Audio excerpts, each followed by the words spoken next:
and soybean markets got a huge demand boost recently with strong weekly exports and a string of flash sales.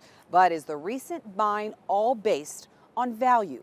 Grain market analysts tell us some of it may be tied to fear of increased tariffs or a trade war. Some recent polls have suggested former President Trump is gaining momentum, and he's talked about increasing tariffs, especially on China, plus renegotiating USMCA.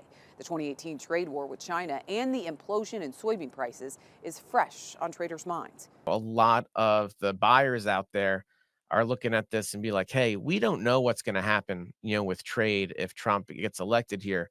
We not only do we have a value, but we might as well be buying also, just in case, because there is you never know factor in all this. Well, we've kept you updated on a lot of corn buys from Mexico, but where's China? Chinese soybean imports from the U.S. have surged, but Brazil does remain the top supplier. It's reported that of China's 11.37 million metric tons of soybean imports in September, more than half of that, 8.45 million metric tons, came from Brazil, while 1.71 million metric tons came from the U.S. That's a 13-fold surge from last year. For the January to September period, soybean imports from Brazil rose 13%, while arrivals from the U.S. fell 15%. USDA did say China bought more than 4 million bushels of U.S. soybeans this week as part of a flash sale.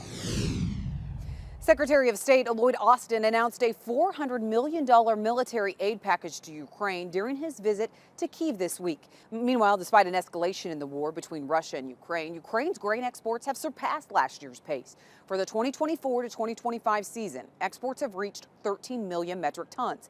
That's up more than 8 million metric tons from last year at this time. Exports this month alone reached 2.6 million metric tons, significantly higher than at this point last October.